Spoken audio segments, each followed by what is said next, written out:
My daughter-in-law didn't show up at my son's funeral. 4 hours later, she posted a picture drinking in Cabo San Lucas with the personal trainer. The caption said, "Enjoy life while you can." That's when I received a message from my son and froze. "Dad, come to my house now. We need to talk." I never thought I'd bury my son alone, standing in that funeral home at Maplewood Chapel on a dreary early November morning, watching the handful of people who came to pay their respects to Ben.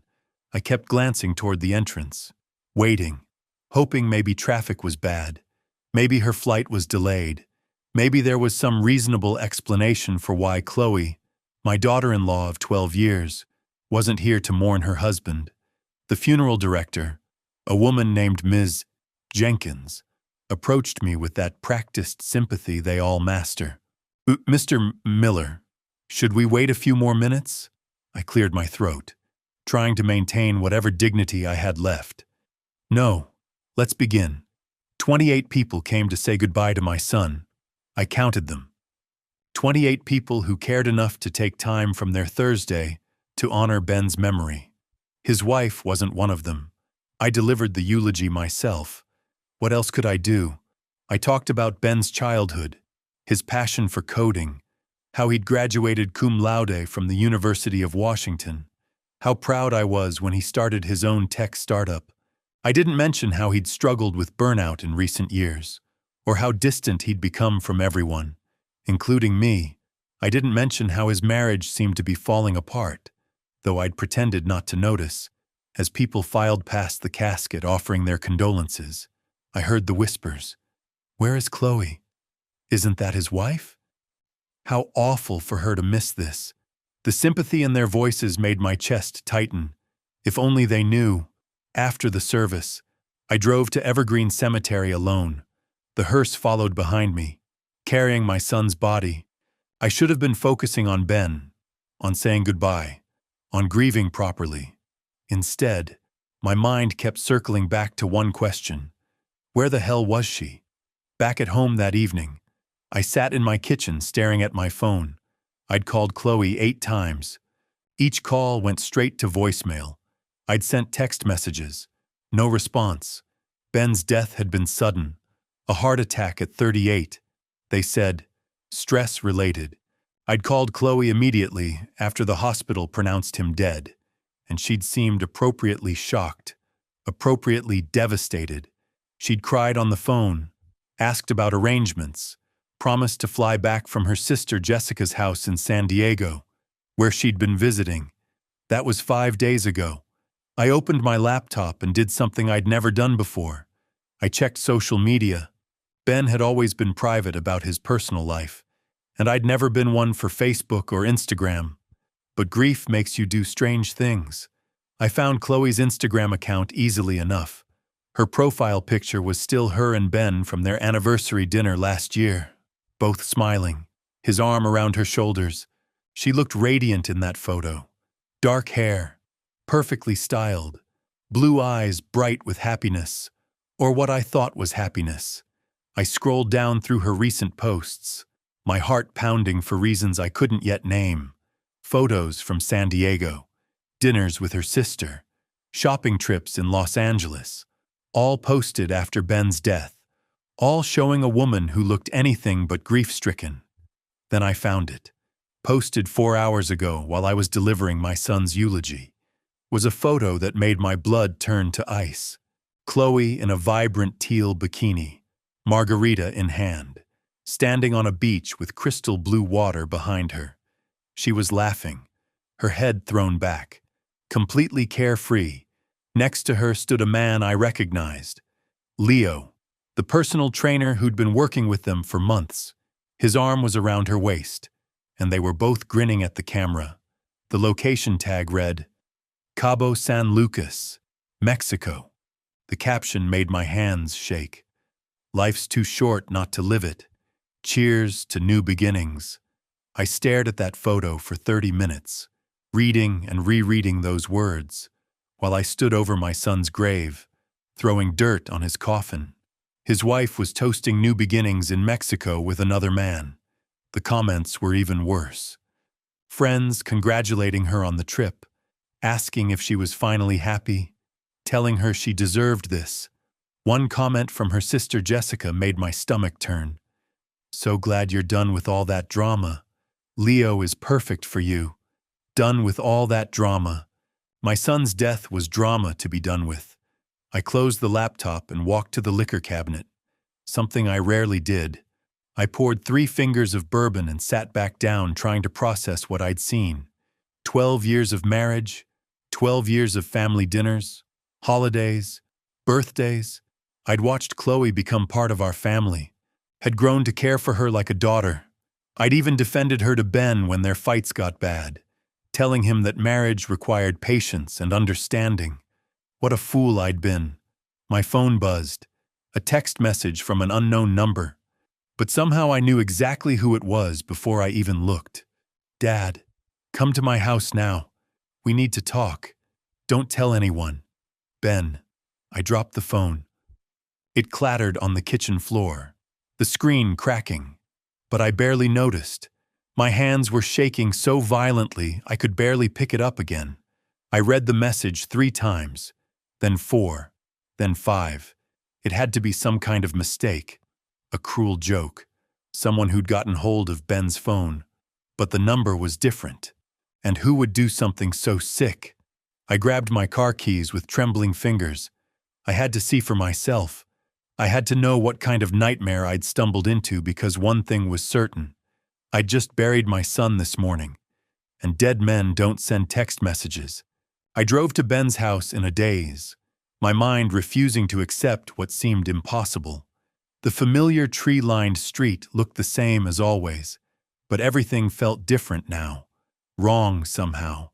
I'd been here just 3 days ago, helping Chloe pack some of Ben's things before her supposed trip to San Diego. She'd been crying then, or at least I thought she had been. Ben's house sat dark against the early November sky. A single light glowed from the kitchen window in the back. My hand shook as I used my spare key to open the front door. Ben? My voice cracked as I called out. Silence answered me.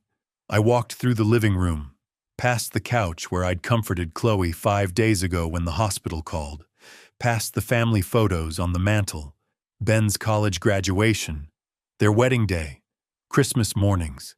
Everything looked exactly the same, yet nothing made sense anymore. The kitchen light drew me forward. As I rounded the corner, I froze. My son sat at his own kitchen table, very much alive, a cup of coffee growing cold in front of him. He looked up when I entered, his face pale and drawn, dark circles under his eyes that I'd never noticed before. He'd lost weight, a lot of weight.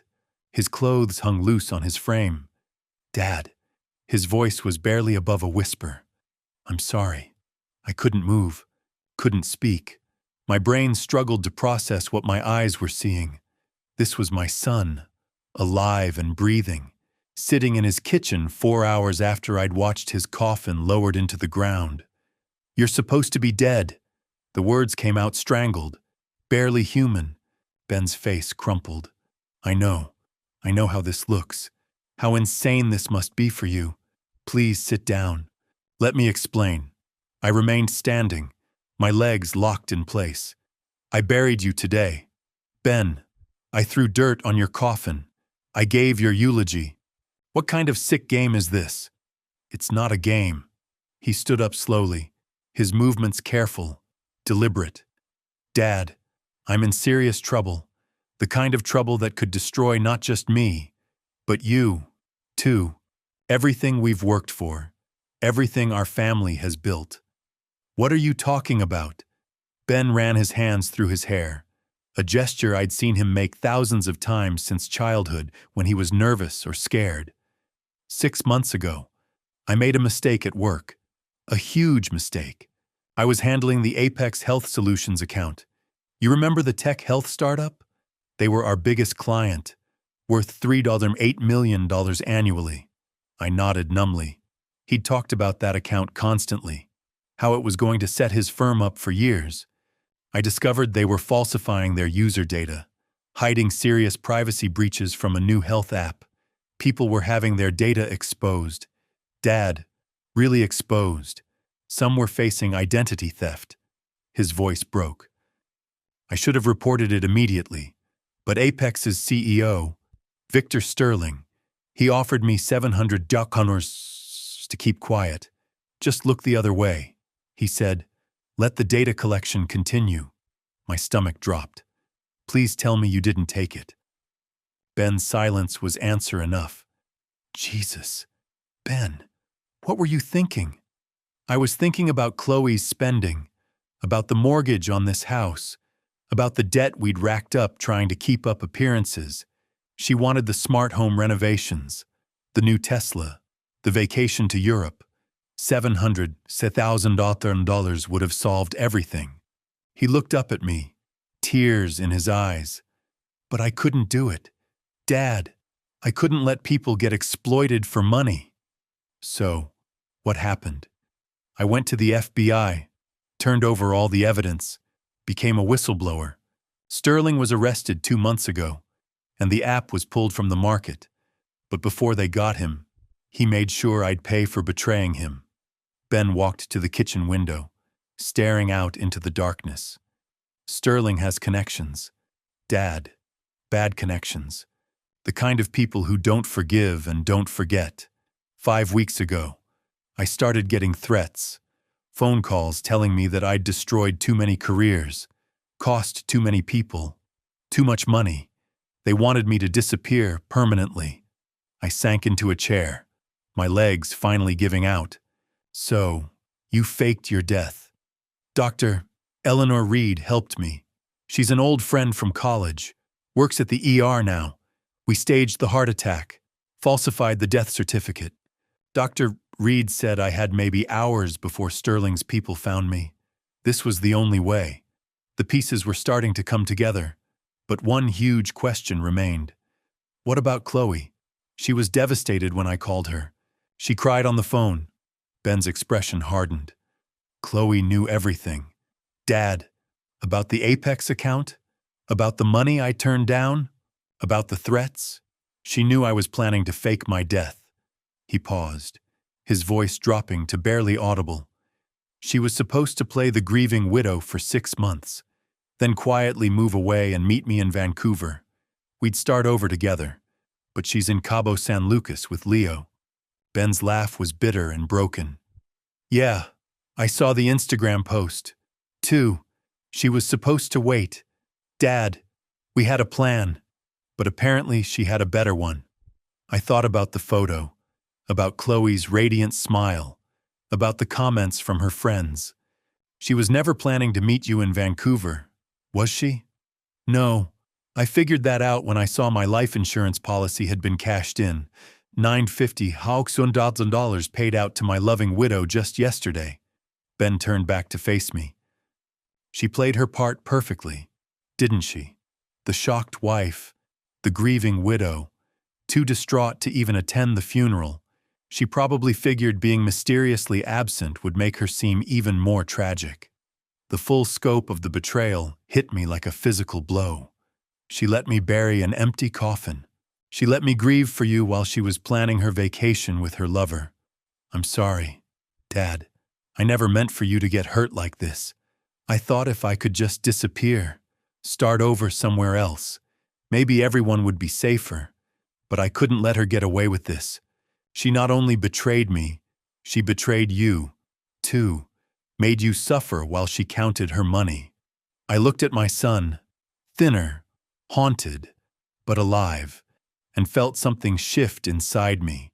The grief I'd carried for 5 days began transforming into something else entirely, something harder and colder. What do we do now? I asked. Ben met my eyes, and for the first time since I'd walked into his kitchen, I saw a spark of the determination that had made him successful in business. Now, we make sure she doesn't get to enjoy that money, and we make sure she pays for what she put you through. How? A slow smile spread across Ben's face, and I realized my son had inherited more of my calculating nature than I'd ever known. Well, Dad, legally speaking, I'm still dead, which means Chloe is about to discover that being married to a dead man has some very serious complications. Ben moved to the kitchen counter and pulled out a laptop I'd never seen before. His movements were careful, methodical, like a man who'd been planning something for a long time. There's more you need to know, Dad. Things I discovered after I was supposed to be dead. He opened the laptop and turned the screen toward me. Chloe wasn't just planning to abandon me in Vancouver. She was planning to destroy me long before that. The screen showed email exchanges, bank records, text message screenshots. My eyes struggled to focus on the details, but Ben walked me through each piece of evidence with the precision of the software engineer he'd trained to be. 6 months ago, I started noticing money missing from our joint accounts. Small amounts at first. $350 here, $450 there. When I confronted Chloe about it, she said she was buying surprise gifts for our anniversary. He clicked to another screen. She was buying gifts. All right, just not for me. Photos of expensive designer watches, luxury sports cars, and lavish resort receipts filled the screen, all purchased during times when Chloe claimed to be visiting her sister in San Diego or shopping with friends in Los Angeles. Leo wasn't just our personal trainer. Dad. They've been having an affair for 11 months. These resort receipts show they were meeting twice a week, sometimes 3 times, always on my credit card. My hands clenched into fists. She was spending your money to cheat on you. It gets worse. Ben's voice was steady, but I could see the pain behind his eyes. When the FBI investigation started, and I told Chloe I might have to enter witness protection, she didn't just agree to come with me. She encouraged it, said it would be an adventure, a chance to start fresh. But look at this. He opened a new folder filled with more screenshots. Text messages between Chloe and someone named Guardian Investigations, LLC. She was already talking to a private investigator, Dad, not to help protect me from Sterling's people, but to gather evidence that I was mentally unstable. Look at these messages. I leaned closer to read. The messages were cold, calculating. Chloe describing Ben's burnout, his erratic behavior since becoming a whistleblower, his occasional reliance on alcohol. She was building a case that he was having a mental breakdown, that he might hurt himself or others. She was going to have me committed. Worse than that, she was setting up a scenario where my death would look like suicide, a mentally disturbed whistleblower who couldn't handle the pressure and took his own life. She even researched how to make it look like I'd been planning it for months. Ben clicked to another file. Financial documents showing Chloe had taken out additional life insurance policies on him without his knowledge. Policies worth over $5 million total, all with suicide clauses that would still pay out if he waited 3 years after the policy date. She's been planning this for 3 years, Dad, long before the Apex situation. She married me, convinced me to take out massive life insurance, and then waited for the perfect opportunity to cash in. The room seemed to spin around me. This wasn't just betrayal or even greed. This was something much more sinister. She was planning to murder you, or drive you to suicide, which would be cleaner legally. The private investigator was documenting everything to support her story. Stressed tech entrepreneur, money problems, legal troubles, history of depression. It would have been an open and shut case. I stood up abruptly, pacing to the window. Outside, the neighborhood looked peaceful, normal. Inside this kitchen, I was learning that my daughter-in-law was essentially a predator who'd spent years planning to kill my son for money. But then, you faked your death first. Dr. Reed's plan gave me an unexpected advantage. Chloe thought she'd won. She got her insurance money without having to commit actual murder. She could play the tragic widow, collect her payoff, and start her new life with Leo without any blood on her hands. Ben pulled up another screen showing bank activity. She wasted no time. Insurance money deposited on Monday. $70,000 transferred to Leo's account on Tuesday. Plane tickets to Cabo San Lucas purchased Wednesday morning. She was out of the country before my body was even cold. Except your body was never cold, because you were never dead. Exactly. And here's where it gets interesting. Ben's expression shifted, becoming more calculating. Chloe doesn't know that I'm alive, but she also doesn't know that I found all this evidence before I died. She thinks she covered her tracks perfectly. He opened a new folder labeled Insurance Fraud Evidence. The contents made my breath catch. Ben had documented everything: the forged applications, the unauthorized policies, the payments to the private investigator, the affair with Leo, even communications showing Chloe had researched methods of murder that would look like accidents. She committed multiple felonies: dad, insurance fraud, conspiracy to commit murder, theft, adultery with financial implications for the divorce proceedings she was planning to avoid by becoming a widow. Ben closed the laptop. The question is, what do we do with all this information? I sat back down, my mind racing. We could go to the police, have her arrested for fraud. We could, but there's a problem with that approach. Ben leaned against the counter. If I reveal that I'm alive, I have to explain why I faked my death. Dr. Reed could lose her license, maybe go to prison for falsifying records. The FBI witness protection people will be furious that I went off script, and Sterling's people will know exactly where to find me. So, we're stuck? Not stuck. We just need to be smarter about this. Ben sat back down across from me. Chloe thinks she's won. She's got her money, her lover, and her freedom. She's probably planning to stay in Mexico for a few months, let the grief period pass, then come back and sell the house, liquidate everything else, and disappear forever. What's stopping her? Well, technically she can't sell the house or access most of our shared assets while I'm legally dead. The estate has to go through probate, which takes months, but she's got the life insurance money, so she figures she can wait. Ben smiled grimly. What she doesn't know is that I documented her fraud before I died, and dead men can still file insurance claims disputes. I stared at my son, seeing a side of him I'd never witnessed before. The anxious, overwhelmed man I'd worried about for months had been replaced by someone harder, more strategic. What are you planning, Ben? I'm planning to let Chloe enjoy her vacation for exactly 3 more weeks. Let her get comfortable, spend some money, make some plans, and then I'm going to systematically destroy every lie she's built. He opened the laptop again.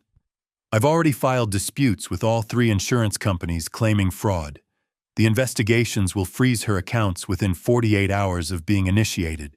Can you do that while you're dead?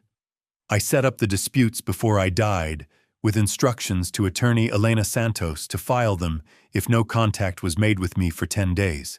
He pulled up legal documents. I also changed my will the day before I died, leaving everything to you and cutting Chloe out completely due to suspected infidelity and financial impropriety. The scope of Ben's planning was staggering. You've thought of everything. Not everything.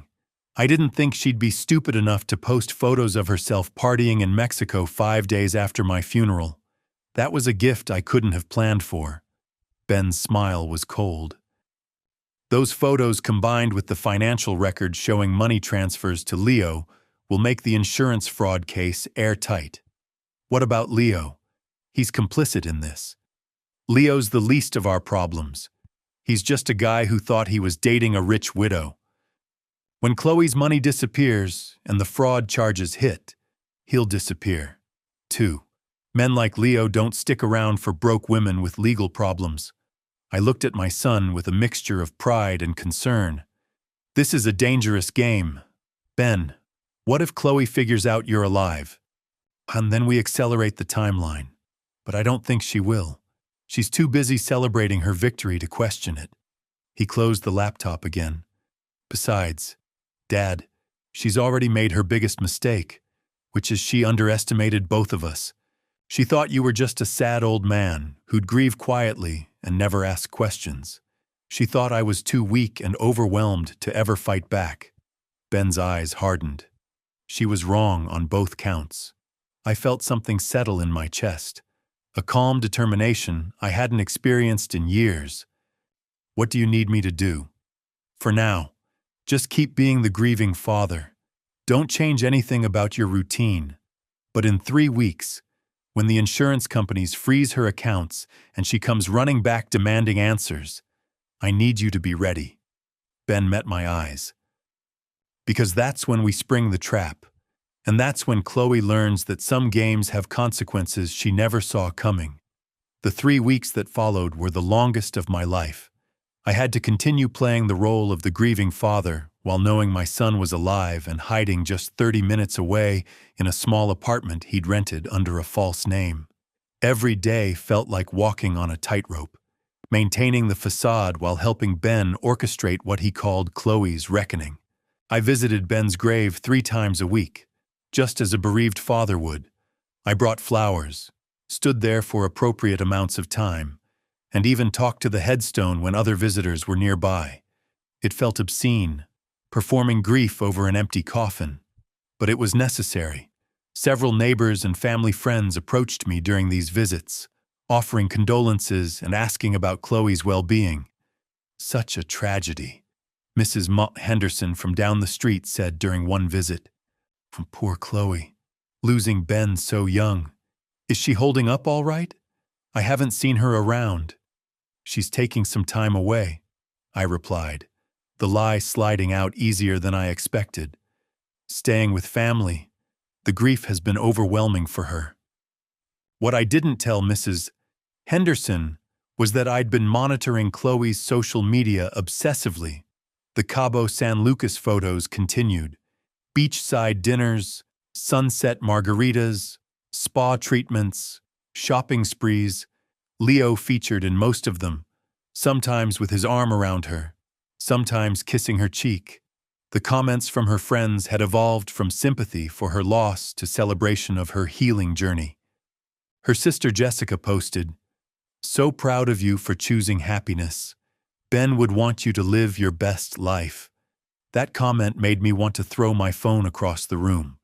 Ben had been busy during those 3 weeks from his temporary apartment. He'd been feeding information to insurance investigators, providing them with time-stamped evidence of Chloe's affair, her suspicious financial activities, and most damning, her social media posts showing her celebrating in Mexico days after her husband's funeral. The investigators are calling it one of the most clear-cut cases of insurance fraud they've ever seen. Ben told me during one of our secret meetings at a diner outside Tacoma.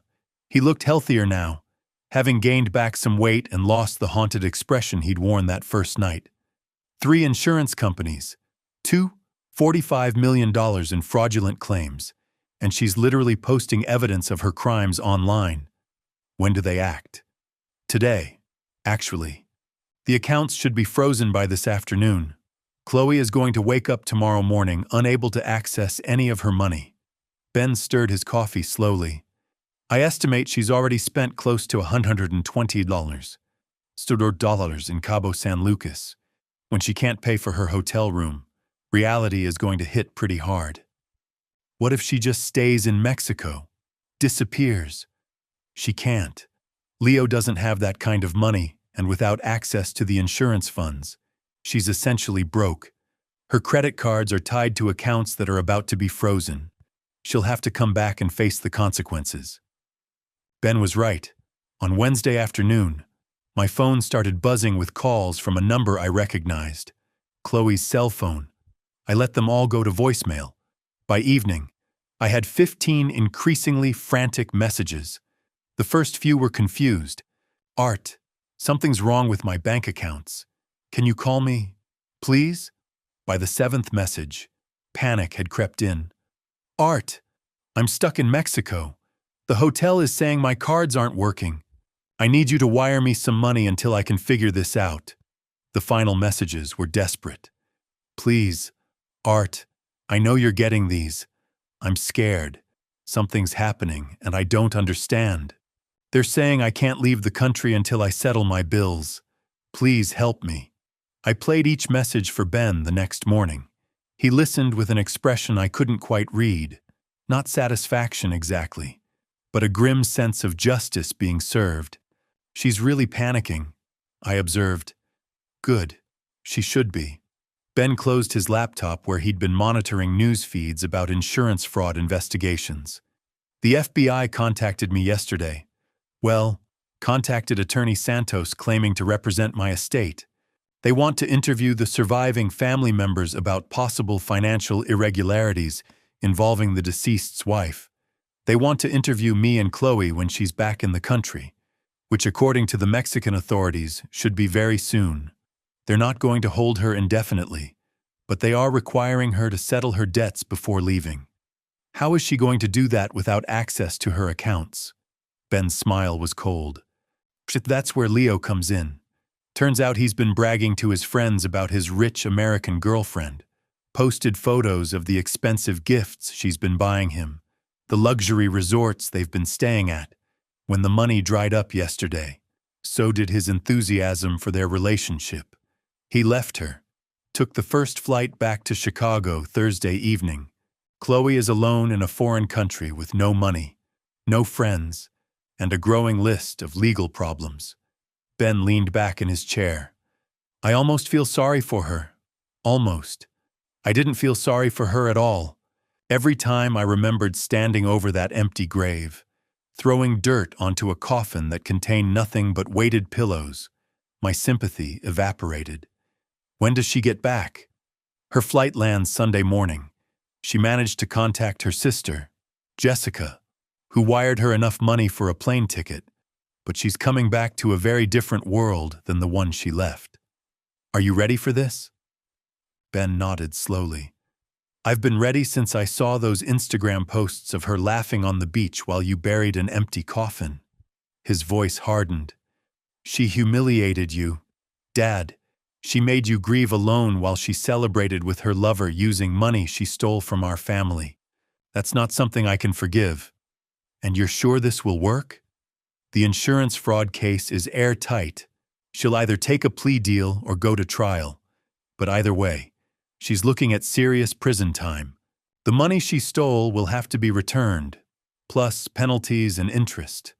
Her reputation is destroyed, and she'll be lucky if she doesn't end up owing more than she's worth after legal fees. Ben paused, looking out the diner window at the ordinary suburban street outside. But the legal consequences are just the beginning. Dad, the real justice comes when she realizes that everyone knows what she did. Her friends, her family, our neighbors, they're all going to learn that she's not a tragic widow who lost her husband too young. She's a con artist who tried to cash in on that husband's death while betraying him with another man. She'll try to contact me when she gets back. Let her. But remember, as far as you know, I'm still dead. You're just a grieving father who's slowly learning that his daughter-in-law isn't who he thought she was. Ben reached across the table and squeezed my hand. I'm sorry you have to keep pretending to grieve for me. Dad, I know how hard this has been on you. I squeezed back. See, having you alive and safe is worth any amount of pretending. This will all be over soon. Once Chloe is arrested and charged, once the truth comes out publicly, I can start the process of legally returning from the dead. It'll be complicated. But Dr. Reed has connections who can help smooth things over with the authorities. And then what? You can't go back to your old life. No, I can't.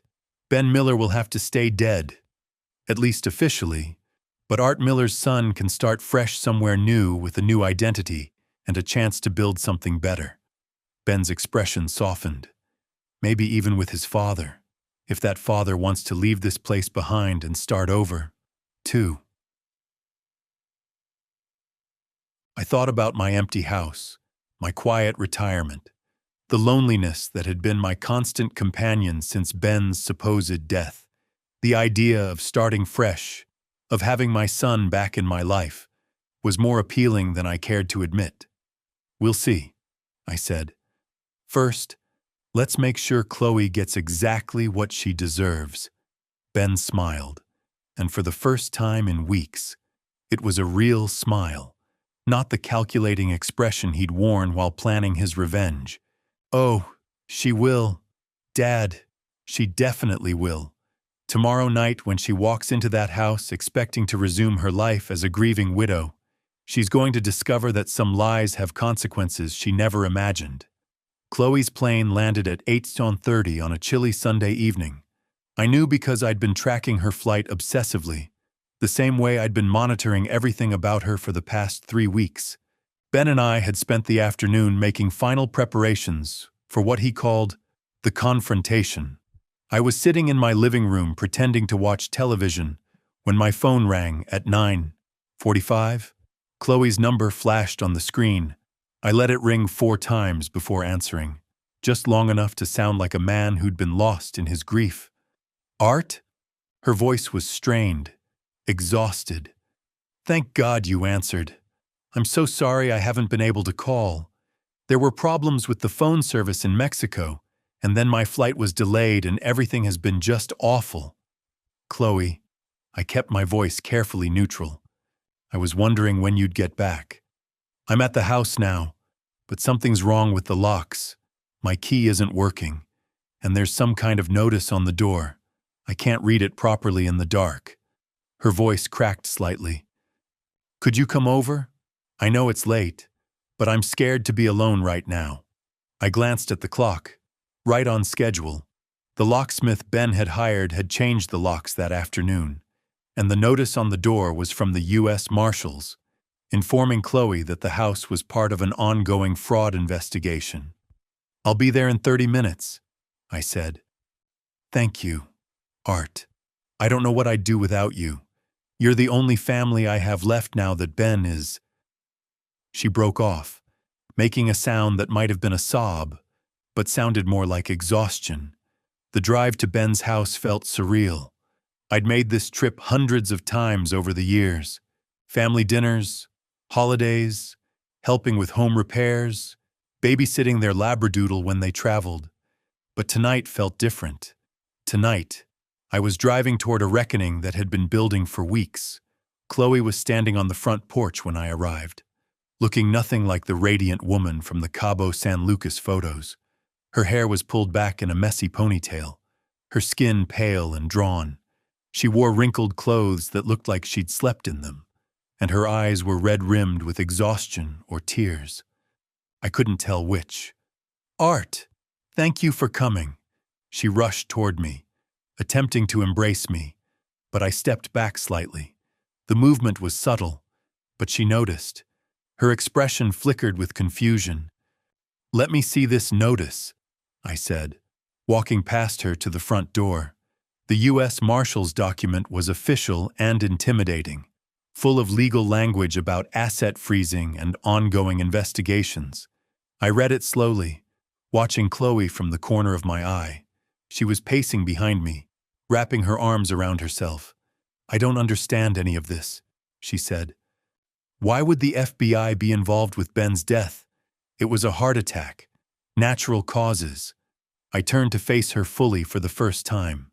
In the porch light, she looked even worse than I'd initially thought. There were dark circles under her eyes, and her hands were shaking slightly. Chloe, where exactly have you been for the past 3 weeks? I told you I was in San Diego with my sister, dealing with the grief, trying to process everything. The lie came out smoothly, practiced. And then I took a few days in Mexico. The doctor said travel might help with the depression. Mexico? I repeated the word flatly. Just for a few days, Jessica thought a change of scenery might help me cope with losing Ben. Her voice grew stronger, more confident as she settled into her story. I know it might seem insensitive, but I was falling apart. Art. I needed to get away from all the memories here. I nodded slowly, as if accepting her explanation. I can understand that. Grief affects people differently. Relief washed over her face. Exactly. Thank you for understanding. I knew you would. She gestured toward the house. But I still don't understand why the FBI would be involved, or why my locks don't work. Maybe we should call someone. Get some answers. I pulled out my phone. I have the number for Ben's lawyer, Attorney Santos. She might know what's going on. Yes. Please call her. This has to be some kind of mistake. I dialed the number Ben had given me. Attorney Elena Santos had been briefed on our plan and was expecting the call. She answered on the second ring. Elena, this is Art Miller. I'm here at Ben's house with Chloe, and there's a U.S. Marshal's notice on the door about some kind of investigation. I paused, letting her speak. I see. When did this happen? Chloe moved closer, trying to hear the other side of the conversation. I turned slightly away from her. Insurance fraud, I said, loud enough for her to hear clearly. What? Insurance fraud. The color drained from Chloe's face. She grabbed my arm. What's she saying? I held up a finger, continuing to listen to Attorney Santos's explanation. Multiple policies, unauthorized applications. I looked directly at Chloe. Elena, Chloe is right here. She says she doesn't know anything about this. Art, what is she talking about? Chloe's voice was rising, panic creeping in. She says the FBI has evidence that someone forged Ben's signature on several life insurance applications, large policies that Ben supposedly took out without telling anyone. I watched her face carefully. They think it might be connected to his death. That's impossible. Ben died of a heart attack. The doctors confirmed it. I continued talking to Elena. Financial irregularities? What kind of irregularities? Another pause. Account transfers to unauthorized recipients. Suspicious spending patterns. Chloe's hands were shaking visibly now. Art, tell her this is all a mistake.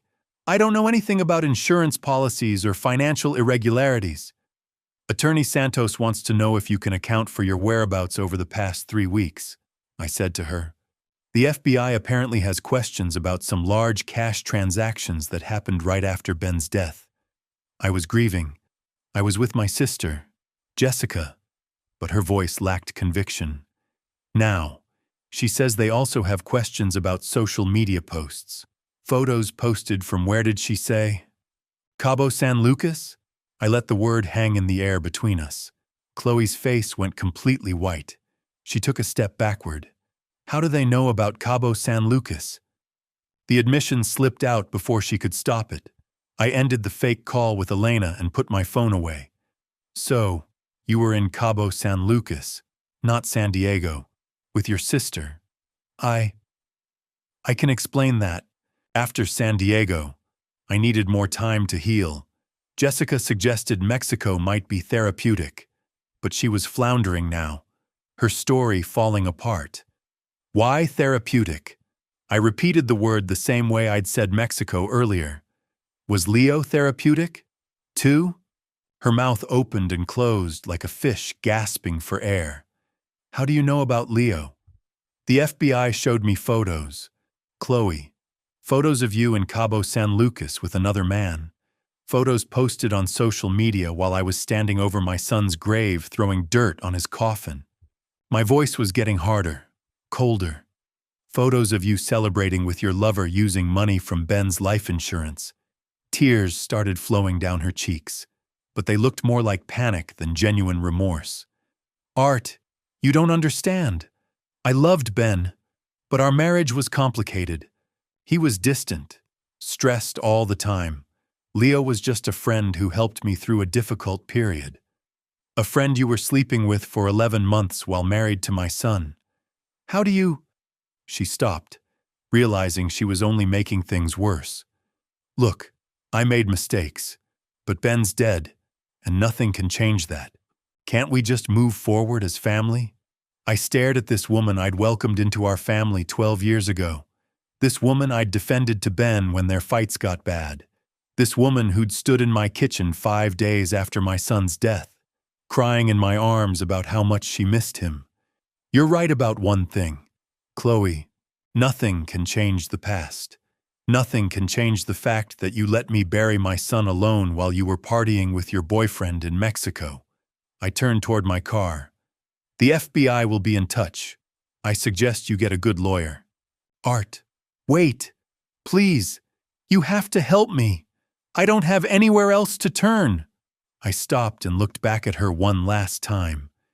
You should have thought about that before you decided to cash in on Ben's death. I drove away, leaving her standing alone on the porch of the house she could no longer enter. In my rearview mirror, I saw her collapse onto the front steps, her head in her hands. But I wasn't done yet. Neither was Ben. 30 minutes later, I pulled into the parking lot of Ben's temporary apartment. He was waiting by the window, and I could see the tension in his shoulders, even from a distance. This was the moment we'd been building toward for 3 weeks. How did she look? He asked as I climbed the stairs to his second-floor unit. Terrified, exhausted, caught. I sat down heavily in his small living room. She tried to lie at first, but when I mentioned the FBI photos and Leo, she fell apart. Good. She needs to understand that her actions have consequences. Ben was pacing now, nervous energy radiating from him. Tomorrow morning, she'll wake up to find FBI agents at whatever motel she's staying in. They'll arrest her on insurance fraud charges, and that's when the real consequences begin. Are you ready for what comes next? Ben stopped pacing and looked at me directly. Dad, I've been dead for 3 weeks. Tomorrow, I get to come back to life and watch the woman who betrayed us both face justice for what she's done. His expression was grim but determined. I've never been more ready for anything in my life. Outside, snow began to fall, covering the parking lot in a thin layer of white. Tomorrow would bring the final act of our carefully orchestrated plan, and Chloe would learn that some betrayals carry a price she never imagined she'd have to pay. The FBI arrested Chloe at 7:00 on Sunday morning at the Economy Stay Inn, where she'd spent the night. I wasn't there to witness it, but Ben had a contact in the bureau who called him with updates. She'd tried to run when they knocked on her door, he said, but there was nowhere to go in a motel room with one exit. Ben and I met at the same diner where we'd been planning this moment for 3 weeks. He looked different this morning, lighter somehow, as if a weight had been lifted from his shoulders. She's been charged with insurance fraud, conspiracy to commit fraud, and money laundering. He told me over coffee that had grown cold while we waited for news. Bail was set at $750,000. Can she make bail? With what money? Her accounts are frozen. Her credit cards are maxed out from the Cabo San Lucas trip, and Leo disappeared the moment her funds dried up. Her sister Jessica might try to help, but Jessica doesn't have that kind of cash lying around. I thought about Chloe sitting in a jail cell, probably still wearing the wrinkled clothes she traveled in. 3 weeks ago, I might have felt sorry for her. Now I felt nothing but a cold satisfaction that justice was finally being served. When do you come back from the dead? Ben smiled, the first genuine smile I'd seen from him since this whole nightmare began. This afternoon. Dr. Reed has everything arranged with the hospital administration and the police. The official story is that there was a mix-up with patient identification, that Ben Miller was in a coma rather than dead, and that he's made a miraculous recovery. Will anyone believe that? It doesn't matter if they believe it. What matters is that it's legally documented and medically supported. Dr. Reed has colleagues who will swear to the confusion, and the hospital's lawyers have already agreed to treat it as a medical error rather than fraud. Ben leaned forward.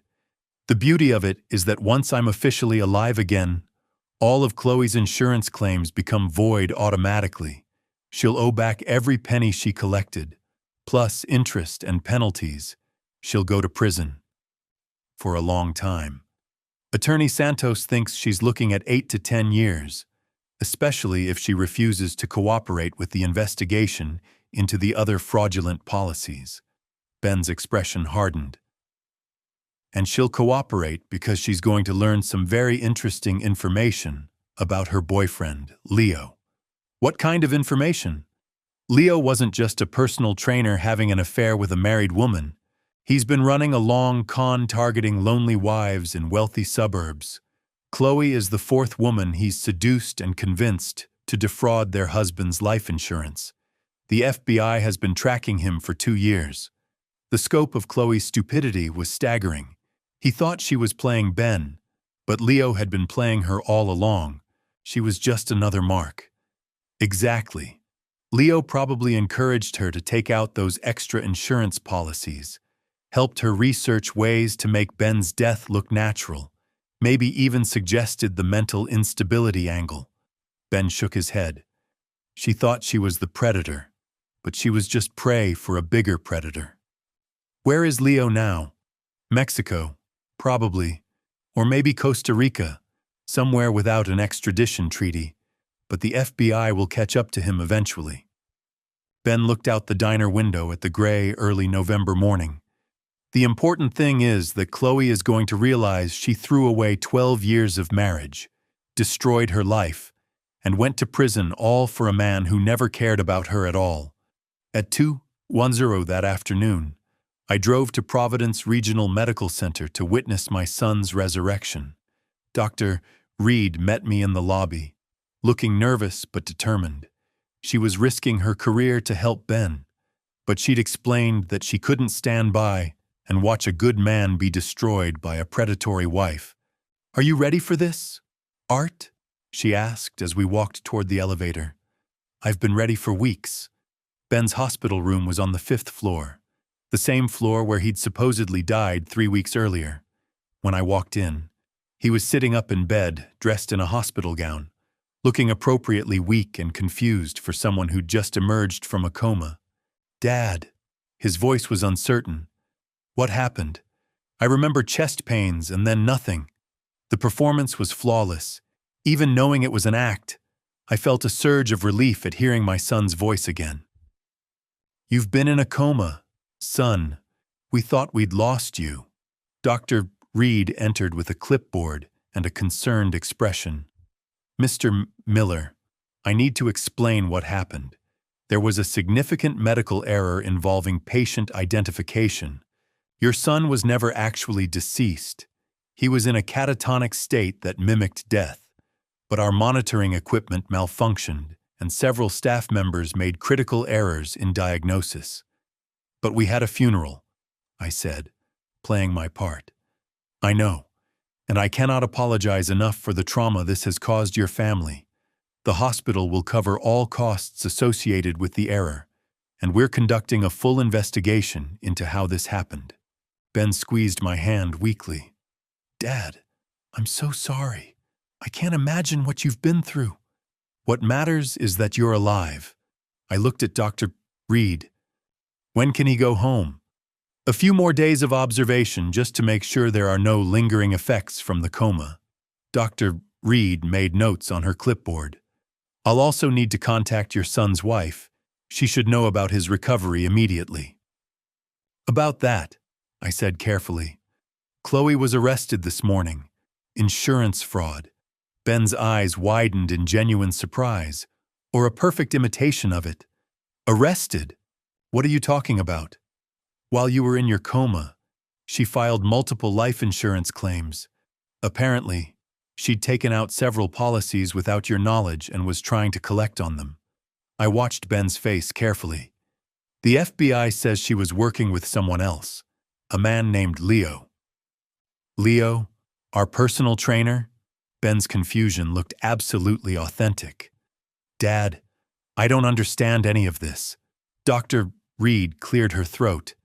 "Perhaps we should let Mr. Miller rest. This is obviously a lot to process after a traumatic medical event." "No, I need to understand what's happening." Ben tried to sit up straighter. "Chloe tried to collect life insurance money while I was in a coma. She thought you were dead, son. We all did, because of the hospital's error, but apparently she'd been planning this for a long time." I pulled out my phone and showed him screenshots of Chloe's social media posts from Cabo San Lucas. "While I was planning your funeral, she was in Mexico with Leo, celebrating what she thought was her newfound freedom." Ben stared at the photos, his face cycling through shock, hurt, and anger. She was cheating on me for 11 months, according to the FBI, and she was trying to steal money by pretending I was dead. She wasn't pretending. Ben, as far as she knew, you really were dead. She just didn't seem very broken up about it. I put the phone away. The FBI has evidence that she was planning this long before your medical emergency. She may have even been hoping something would happen to you. Ben leaned back against his pillows, looking devastated. 12 years of marriage, Dad. 12 years, and she was planning to cash in on my death. I'm sorry, son. I know this isn't what you want to hear while you're recovering. No, I need to know the truth. Ben's voice grew stronger, more resolved. What happens to her now? Prison, most likely. The fraud charges alone could get her 8 to 10 years, and if they prove she was conspiring with Leo to target other men, it could be much longer. Dr. Reed checked her watch. I should let you both have some privacy. Mr. Miller, I'll be back to check on you this evening. After the doctor left, Ben and I sat in comfortable silence for several minutes. The performance was over, at least for now. My son was officially alive again, and Chloe was facing the consequences of her betrayal. How do you feel? I asked. Free, he said simply. For the first time in months, maybe years, I feel completely free. He looked out the hospital window at the city beyond. I know I can't go back to my old life exactly as it was. Too many people know about the medical error, and there will always be questions. But I can start over. What about the Apex situation? Sterling's people? Sterling died in prison last week. Heart attack. And his organization fell apart once the FBI arrested the key players. I should be safe now, especially with a new identity and a fresh start. New identity? Ben smiled. Well, I can't very well go back to being the Ben Miller who supposedly died and then came back to life. But Art Miller's son, Owen, could start a new consulting business in a different state, maybe somewhere warmer than Seattle. The idea appealed to me more than I wanted to admit. Owen Miller, I like the sound of that. What about you, Dad? Are you ready for a new chapter, too? I thought about my empty house, my quiet retirement, the loneliness that had been my constant companion. Then I thought about the past 3 weeks, working alongside my son to bring justice to someone who'd wronged our family. It had given me a sense of purpose I hadn't felt in years. Owen Miller is going to need a co-founder and senior strategist, I said. Someone with experience and wisdom to help guide a new consulting firm. Ben's smile was radiant. I was hoping you'd say that. 4 months later, Owen Miller Consulting opened its doors in Austin, Texas. The business cards listed Owen Miller as CEO and Arthur Miller as co-founder and senior strategist. We specialized in helping companies navigate ethical challenges and fraud prevention, expertise we'd gained through hard experience. Chloe was sentenced to 11 years in federal prison after pleading guilty to insurance fraud, conspiracy, and money laundering. Leo was eventually captured in Costa Rica and extradited to face charges for running a criminal enterprise that had defrauded at least 4 families. The insurance companies recovered most of the money Chloe had stolen, though she'd managed to spend nearly $100. During her brief taste of freedom, on the anniversary of Ben's supposed death, a year and a half later, we visited the cemetery, where an empty coffin still lay buried under a headstone bearing my son's name. We brought flowers, not out of morbid humor, but as a reminder of how close we'd come to losing each other forever. Do you ever regret it? Ben asked as we stood beside the grave. Everything we put Chloe through. I thought about the question seriously. I regret that it came to this. I regret that she made the choices she made. But I don't regret protecting our family from someone who would have destroyed us both without a second thought. Ben nodded. She had every opportunity to be honest, to work through our problems, to build a real life together. Instead, she chose deception and betrayal. The consequences were her own doing. As we walked back to our car, I reflected on how much had changed in that year and a half. I'd lost a son and gained him back. I'd lost a daughter-in-law and gained my freedom from her manipulation. I'd lost my quiet retirement and gained a new purpose, a new business, and most importantly, a deeper relationship with the son I'd almost lost forever. Chloe had tried to profit from what she thought was Ben's death, but in the end, his resurrection had given us both a new life. Justice, I realized, sometimes comes in the most unexpected forms.